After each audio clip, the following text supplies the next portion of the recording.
Satu, ya, jelas ambisi Jokowi itu bisa rusak Indonesia, bisa merusak demokrasi di Indonesia yang sudah sangat baik diletakkan batunya oleh Presiden Susilo Bambang Yudhoyono walaupun tidak sempurna. Hal tersebut kemudian disorot oleh media internasional yang menyebutkan jika Jokowi sedang mempertimbangkan untuk memperpanjang masa jabatannya tadi, ya. Dari usulan tersebut, media internasional itu berujar jika ambisi Jokowi merusak demokrasi di Indonesia. Ia menyebut para elit politik yang mengusulkan penundaan pemilu 2024 tak ubahnya seperti keledai yang tidak belajar dari masa lalu. Isu penundaan pemilu yang digulirkan ini menunjukkan semakin vulgarnya sikap penguasa yang tidak ada rasa malu. Teman-teman sekalian, saya akan membahas mengenai liputan media internasional, ya. Pekan ini kemarin ada tulisan dari The Economist, dan kalau judul bahasa Inggrisnya adalah Joko Widodo is considering extend office, ya.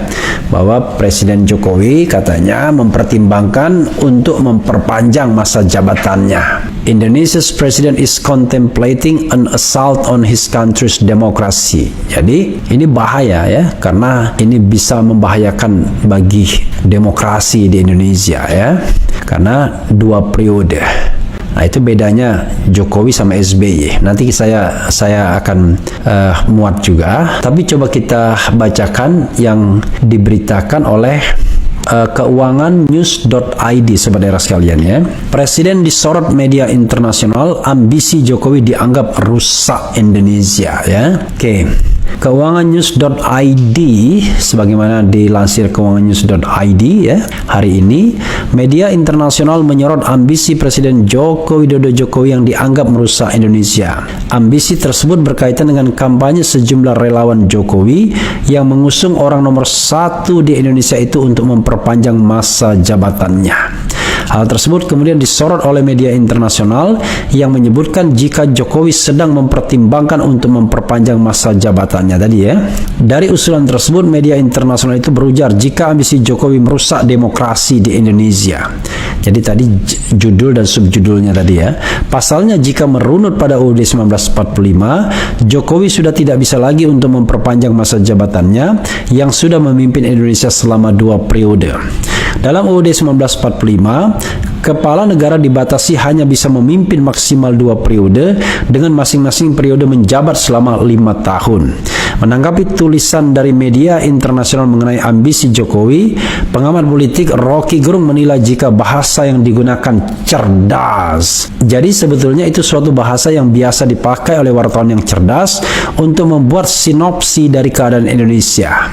Artinya dia sudah menguping segala macam posisi partai dan ambil kesimpulan Indonesia sudah gagal dan presidennya masih berambisi, kata Rocky Gerung dikutip pikiranrakyat.com dari YouTube miliknya.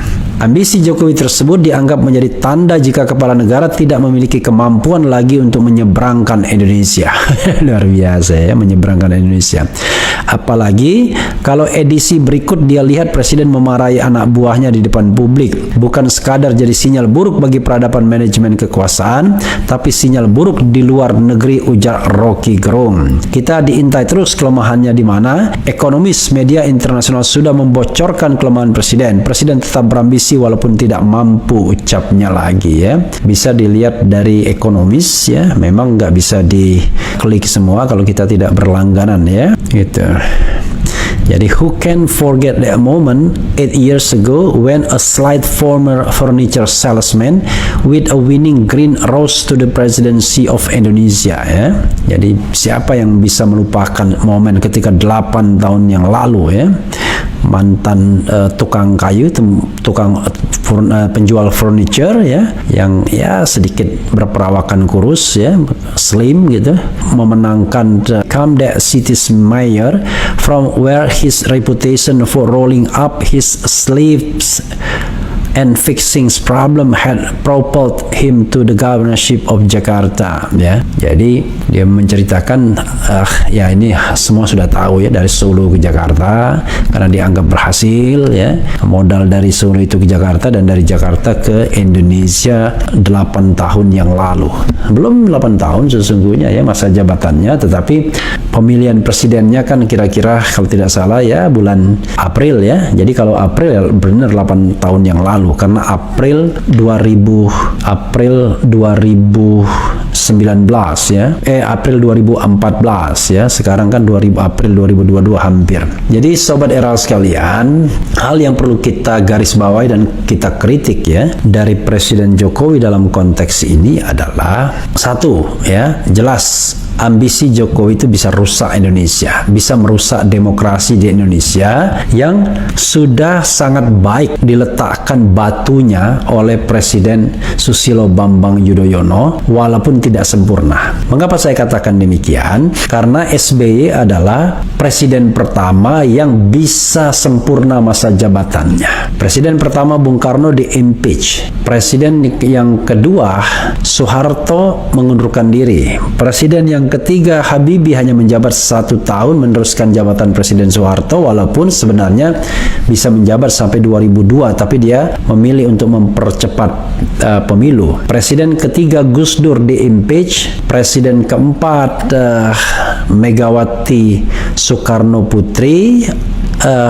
Presiden kelima ya, kelima Gus Dur tadi. Presiden keempat Gus Dur, kelima Megawati Soekarno Putri hanya meneruskan sisa masa jabatan ya kurang lebih selama 3 tahun dari tahun 2001 sampai 2004. Nah, barulah Susilo Bambang Yudhoyono yang menjabat dengan masa jabatan sempurna sejak era reformasi, yaitu 5 kali 2 periode 10 tahun, dan tidak tergoda untuk memperpanjang masa jabatannya, kendati barangkali dianggap sukses, ada bujukan-bujukan dan lain sebagainya.